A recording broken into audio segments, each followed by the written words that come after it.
Olá, irmãos e irmãs em Cristo. Venho aqui hoje gravar para vocês mais um vídeo do meu canal revelando as profecias da Bíblia. E no vídeo de hoje é a Escola Sabatina, a lição número 9, o conflito cósmico. Antes de eu falar sobre este assunto, eu preciso da ajuda de vocês para se inscreverem no meu canal revelando as profecias da Bíblia. Ative os sininhos de notificações para receberem o meu vídeo. Deixe seu like e compartilhe com o maior número de pessoas que vocês puderem o conteúdo do meu canal. Preciso da ajuda de vocês. É totalmente de graça, não custará nada para vocês. Por isso, eu preciso da ajuda de vocês, tá ok? Vamos orar para fortalecer mais cada vez mais a nossa fé? Querido Deus e Pai, muito obrigado por este dia do Senhor, o sábado do Senhor, que começou ontem ao pôr do sol e que termina hoje ao pôr do sol. 24 horas de adoração e louvor. Muito obrigado, meu Deus. Fique comigo nesses minutos e segundos que eu vou relatar o assunto do conflito cósmico, aquela lição da escola sabatina, que a sua palavra está dizendo hoje, Senhor, que é esse conflito entre o bem e o mal, que as pessoas precisam decidir por que lado vai ficar, para o lado do bem ou o lado do mal. Eu escolho o lado do bem e vou incentivar outras pessoas a também escolher o lado do bem, Senhor. Que procurem pessoas, Senhor, para que possam voltar para si, quero voltar para o lado do bem, para que não façam escolhas erradas. Por isso, meu Deus, fique comigo nesses minutos e segundos e faça-me de mim o seu servo, para que eu possa transmitir essa mensagem para todas as pessoas. Tudo isso eu agradeço e peço em nome do meu Salvador, Jesus Cristo. Amém. Vamos lá, povo de Deus. O conflito cósmico. O verso para memorizar na lição de sábado. Porém, inimizade entre você e a mulher, entre a sua descendência e descendente dela, e este ferirá a cabeça, e você lhe ferirá o calcanhar. Gênesis capítulo 3, verso 15. O grande conflito entre Cristo e Satanás é central para a teologia bíblica. Embora a ideia de um conflito cósmico entre Deus e os seres celestiais que caíram e se rebelaram contra o Criador seja um tema importante nas Escrituras, e também estejam presentes em grande parte da tradição cristã, atualmente muitos cristãos rejeitam ou deixam de lado esse conceito. Nos livros de Mateus capítulo 13, versos 24, 30, 37 e 39 e Apocalipse 12, de 7 a 10. De uma perspectiva bíblica, no entanto, o tema de um conflito cósmico segundo o qual o diabo e os seus anjos se opõem ao reino de Deus não é algo que possamos ignorar sem perder muito do que se trata nas narrativas bíblicas. Os evangelhos, por exemplo, estão repletos de referência ao diabo e aos seus demônios que se opõem a Deus. Inicialmente, nesta semana, abordaremos como as duas perguntas a seguir podem ser respondidas de acordo com algumas passagens bíblicas fundamentais. A número 1, que partes das Escrituras ensinam que existe um conflito cósmico entre Deus e Satanás. A Bíblia inteira. O confronto entre Deus e Satanás o bem e o mal, que era relatada na Bíblia inteira. E a número 2, de acordo com as Escrituras, qual é a natureza desse conflito? A natureza que desde lá do Jardim do Éden, desde o céu, né, houve a batalha lá no céu, que era entre Cristo e Satanás, e depois no Jardim do Éden, com Adão e Eva.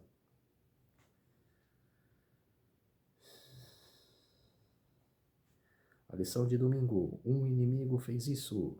Pergunta número 1, leia Mateus capítulo 13, versos 24 a 27. Como esta parábola nos ajuda a compreender o mal que existe em nosso mundo?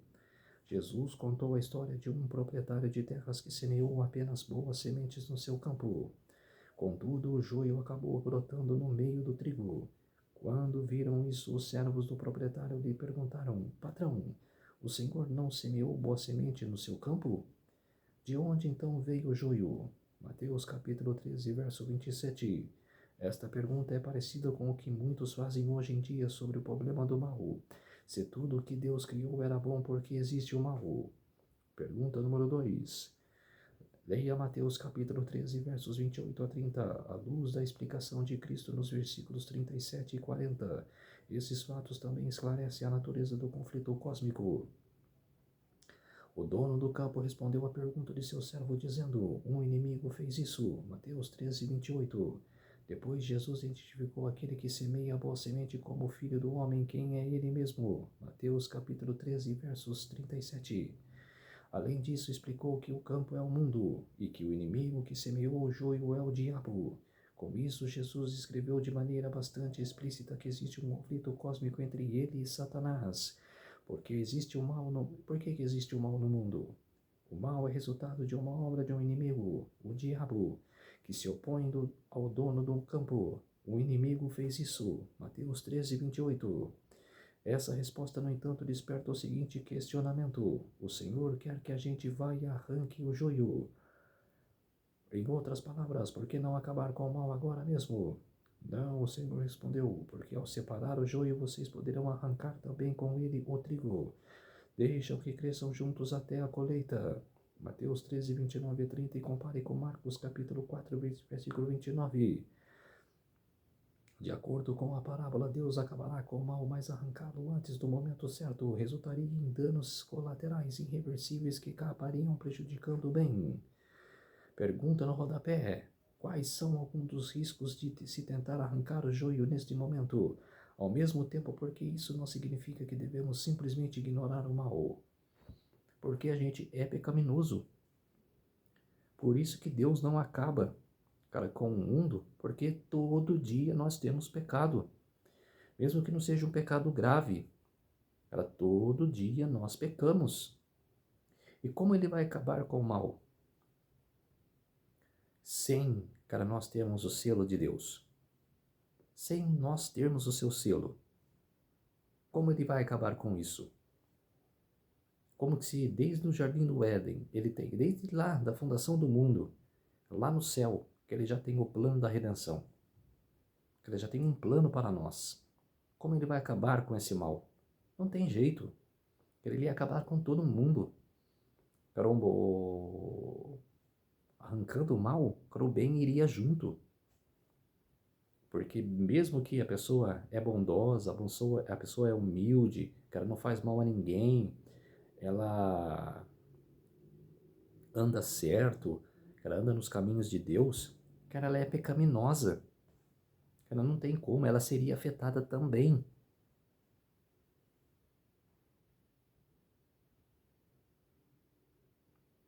A lição de segunda-feira, a origem do conflito na terra. A parábola do joio explica por que existem sementes ruins no campo se o proprietário plantou apenas sementes boas. Esta pergunta está ligada a outra. Se tudo o que Deus criou era bom, como o mal surgiu em nosso mundo?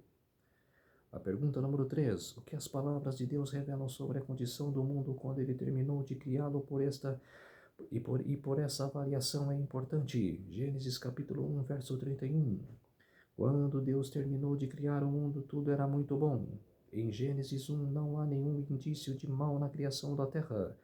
Como então o mal surgiu na experiência humana? Pergunta número 4. Como o mal chegou à terra? Que luz o livro de Gênesis lança sobre a natureza do conflito cósmico? Gênesis capítulo 3, versos 1 a 7 e Apocalipse capítulo 2, versos 7 a 9. A serpente, identificada como o próprio diabo em Apocalipse 12, versos 7 a 9, levanta mentiras sobre o caráter de Deus. A serpente primeiro fez uma pergunta tentando lançar dúvidas sobre a ordem do Criador e na prática quase invertendo o que ele havia ordenado. Depois a serpente desafia diretamente o que Deus havia dito ao declarar a Eva: é certo que vocês não morrerão. Se Deus, ela falou para Adão, de toda árvore aqui do jardim do Éden você poderá comer. Cara, tinha milhões de árvores. Cara, tinha árvore para comer quantas frutas quisessem. Cara, falou, cara, vocês podem comer dessas árvores aqui, cara, ao seu redor. Mas daquela que está lá no fundo, que é do conhecimento do bem e do mal, cara, vocês não podem pegar ali, vocês não podem comer. Porque do dia que vocês pegarem e comer, certamente vocês morrerão. Deus deixou bem claro para Adão. E o que a serpente falou para Eva? É certo que vocês não morrerão. Para mim, aqui começou o espiritismo. Ah, Guilherme, por que espiritismo? Cara, não tem nada a ver com isso. Tem. Jesus não deixou na palavra que a alma, a nossa alma é mortal? Ele não deixou bem claro na sua palavra que nossa alma é mortal? E que o espiritismo ensina? Que a alma é imortal, que a alma não morre. Em Ezequiel, eu não lembro o capítulo, que era Jesus fala que era aquela alma que pecar, morre. Cara, a alma é mortal. A alma morre. E que o Espiritismo ensina que a alma é imortal. Então, quer dizer, esse texto de Gênesis capítulo 3, verso 4, isso aqui eu classifico como o começo do Espiritismo. Ali foi fundado o Espiritismo. Cara, não o que as irmãs Fox no século XIX, em 1800 e pouco. Não, não, não, não. Ali começou o Espiritismo, há quase 6.000 anos atrás. Alguém, a serpente ou Deus, estava mentindo, e agora Eva tinha uma escolha a fazer: acreditaria em Deus ou na serpente? A natureza do conflito está ligada acima de tudo a uma questão: em quem ou quem acreditamos? Os que têm a ver com amor. Isso ocorre porque o que acreditamos sobre alguém, sobre o tipo de pessoa que ela é. E se é confiável, define se amaremos essa pessoa e confiaremos nela. E no caso de Deus, se ouviremos o que ele nos diz. Pergunta no rodapé. Leia Gênesis capítulo 3, verso 15, a declaração de Deus à serpente de que o descendente da mulher, o Messias, feriria a cabeça da serpente. Muitas vezes é mencionada como a primeira proclamação do Evangelho, proto-evangelho, feita nas Escrituras. Com essa promessa reforça a realidade do conflito e ainda assim traz esperança no meio dele. Quer dizer, que e todos nós devemos aceitar Jesus em suas vidas, para nos preparar para o que vai vir, né? Que estamos às portas do decreto dominical, que ali começará o juízo dos vivos. Cara, que nós devemos aceitar a pregação dos 144.000, cara, aceitar a pregação, cara, nos ser, cara, ali batizados, cara, né, ser coberto pelo sangue de Cristo, e aí sim, cara, aceitarmos o selo de Deus. Essa é a nossa esperança.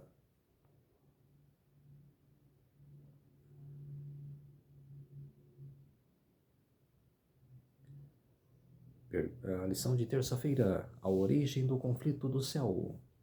Os capítulos 1 a 3 de Gênesis são suficientes para mostrar o que o mal existia antes da queda de Adão e Eva. Mesmo que o mal ainda não fosse uma realidade concreta no Éden, ele já existia conceitualmente no nome da árvore do conhecimento do bem e do mal. Gênesis capítulo 2, versos 9 a 17. A astuta serpente acusou Deus de mentir, mas foi ela que mentiu. A existência da serpente no capítulo Apocalipse 12, 9 e a mentira que ela dizia mostram a realidade do mal. Assim, no Éden, antes da queda, o mal se manifestava. Pergunta número 5. Leia Ezequiel, capítulo 28, versos 12 a 19, à luz do de Êxodo, capítulo 25, versos 19 a 20. Como aconteceu que a queda desse querubim cobridor? De acordo com o texto, o mal e o conflito cósmico tiveram sua origem no céu. Antes de cair, se for o ser que ficou conhecido como Satanás era um querubim cobridor. Além de ser identificado como esse querubim, ele era um modelo da perfeição, cheio de sabedoria e perfeita em formosura. E estava no Éden, jardim de Deus. Ezequiel capítulo 28, versos 12 e 13. Nenhuma dessas coisas poderia ser dita a respeito do rei humano de Tiro ou de qualquer outro ser humano. Por essas e outras razões, podemos concluir que esse texto apresenta um vislumbre da queda de Lúcifer. A pergunta número 6, que luz Isaías 14, capítulo 14, versos 12 a 15, lança sobre a origem do grande conflito? Um ser celestial identificado como a estrela da manhã, o filho da alva. Isaías capítulo 14, verso 12, decidiu se exaltar e se tornar semelhante a Deus. Isaías 14 complementa Ezequiel 28, onde lemos que ficou orgulhoso por causa de sua formosura. Ezequiel 28:17, o que deveria ter levado a glorificar o Deus que lhe havia dado a beleza, contudo ele se encheu de orgulho. Pior ainda, decidiu ocupar o lugar de Deus e levantar calúnias contra ele. O termo hebraico traduzido como comércio também significa calúnia, indicado como Satanás atua contra Deus e contra nós. Pergunta no rodapé. Lúcifer era perfeito desde o dia que foi criado até que se achou iniquidade nele. Como estender que um ser com essas características caiu em pecado? Este fato mostra que ser perfeito inclui liberdade moral, livre-arbítrio. Exatamente. Cara, hoje mesmo não somos nada. Cara, todos nós somos iguais. Mas tem pessoas que se acham, cara, inagualáveis. Cara, que se acham perfeitas, que se acham em formosura. Cara, desprezam outras pessoas, humilham outras pessoas, escarneiam outras pessoas, cara, levanta falso testemunho contra as pessoas, dizem mentira das outras pessoas, tem várias maldades. Quer dizer, foi o que Satanás fez no reino dos céus. Levantou calúnias contra o Criador. Quer dizer, cara, achou iniquidade em seu coração. Por isso que existe o livre-arbítrio, cara, para você escolher entre o bem e o mal. A lição de quarta-feira: se você me adorar. O desejo de Satanás de usurpar o trono de Deus também se revela nas narrativas da tentação.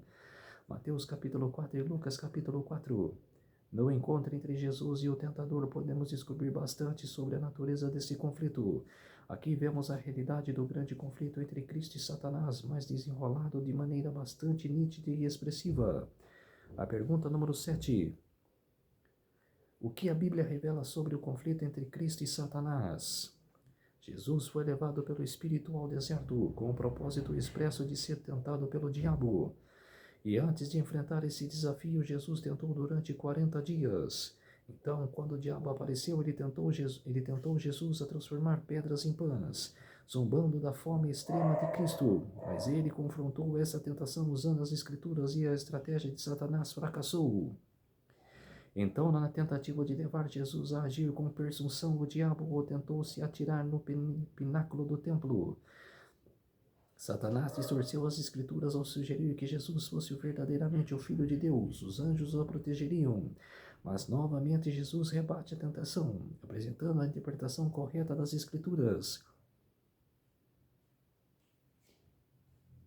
A terceira tentação era claramente o que o diabo estava tentando fazer, e ele queria que Jesus o adorasse. Satanás tenta usurpar a adoração que é exclusiva de Deus. Para fazer isso, o adversário mostrou a Jesus todos os reinos do mundo, e a glória deles então disse: tudo isso lhes darei se prostrado você me adorar. Um texto paralelo ainda mais detalhado: e lhe darei todo este poder e a glória destes reinos, porque isso me foi entregue, e posso dar a quem eu quiser. Mais uma vez Jesus combate a tentação com as Escrituras e novamente Satanás fracassa. Nos 3 casos, Cristo usou a palavra para se defender dos ataques. Pergunta no rodapé. Efésios 6:12 nos lembra de que a nossa luta não é contra sangue e carne, mas contra os poderes e as autoridades, contra os dominadores deste mundo de trevas e contra as forças espirituais do mal nas regiões celestiais. Mesmo que não precisemos viver com medo, porque devemos sempre nos lembrar da batalha que ocorre ao redor. Quer dizer, nós sabemos, eu mesmo sei, que tem uma batalha entre os anjos do bem e os anjos do mal, que era ao redor de nós, que o mal tenta nos prejudicar e os anjos do bem, cara, tenta combater todos os dias, todas as horas, manhã, tarde, noite, o dia inteiro, cara, tem batalha, cara, entre os anjos do bem contra os anjos do mal.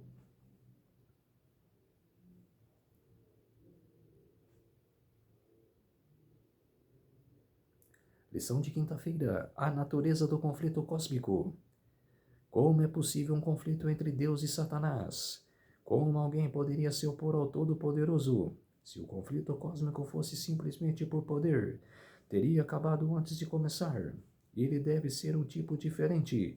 Esse conflito gira em torno da disputa sobre o caráter de Deus, um conflito sobre um, um, um conflito sobre acusações caluniosas que o diabo levantou contra Deus e de que, entre outras coisas, ele não é totalmente bom e amoroso. Essas afirmações não podem ser desmentidas pelo poder ou pela força bruta, mas permitindo que as criaturas comparem os dois personagens aos concorrentes. Ao lidar com o pecado, Deus poderia empregar apenas a justiça e a verdade. Satanás podia fazer uso daquilo que Deus não usaria: adulação e engano.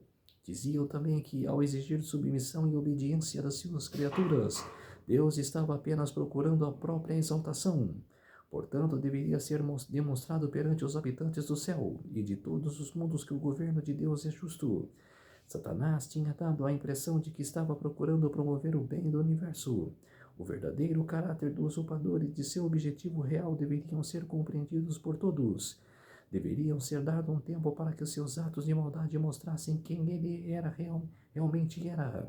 Ellen G. White, O Grande Conflito, páginas 416 e 417. A pergunta número 8. Como é o caráter do diabo e quais são as suas estratégias? Desde o início, o plano de Satanás é fazer com que as criaturas creiam que Deus não é justo e amoroso, e que sua lei é opressiva. Não é de admirar que Jesus se referia a ele como mentiroso e pai da mentira.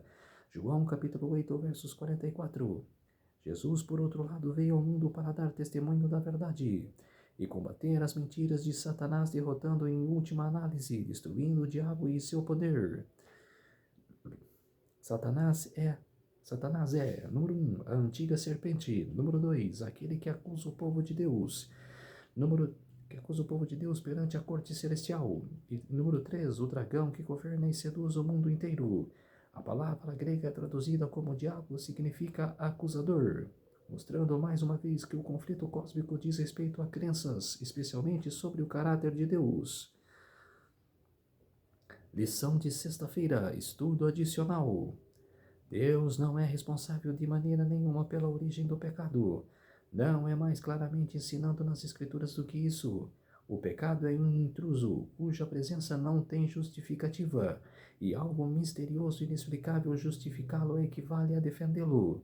Se ele tivesse sido imediatamente exterminado, os habitantes do céu e de outros mundos teriam servido a Deus por medo e não por amor. A influência do enganador não teria sido destruída por completo, e o espírito de rebelião não teria sido totalmente desarraigado. Devia ser permitido que o mal endurecesse, para o bem de todo o universo ao longo dos séculos da eternidade.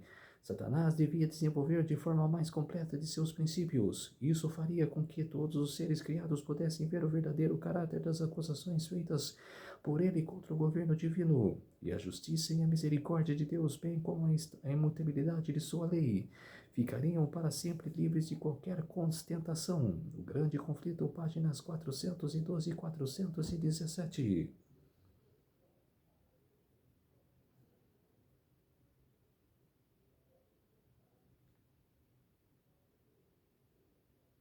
Então, povo de Deus, essa foi a lição número 9, o conflito cósmico.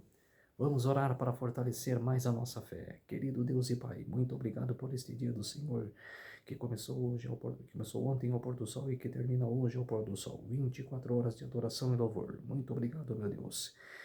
Muito obrigado por esses minutos e segundos que o Senhor esteve comigo. Fez-se de mim o seu servo para botar essa lição, para mostrar esse conflito cósmico entre o Senhor, meu Deus, e Satanás, entre o bem e o mal, para que as pessoas possam escolher pelo lado do bem e voltar ao primeiro amor. Muito obrigado, meu Deus. Tudo isso agradeço e peço em nome do meu Salvador Jesus Cristo. Amém. Então, povo de Deus, se inscreva no meu canal Revelando as Profecias da Bíblia, deixe seu like, ative os sininhos de notificações para receberem o meu vídeo e compartilhe com o maior número de pessoas que vocês puderem o conteúdo do meu canal. Preciso da ajuda de vocês. É totalmente grátis, não custará nada para vocês. Me ajudem, vou trazer mais conteúdos para vocês. Escola Sabatina o ano inteiro e mais conteúdo para vocês. Eu estou vindo com uma série maravilhosa para vocês quer acompanhar aqui no canal, tá ok? Um feliz sábado a todos e até o próximo vídeo. Tchau!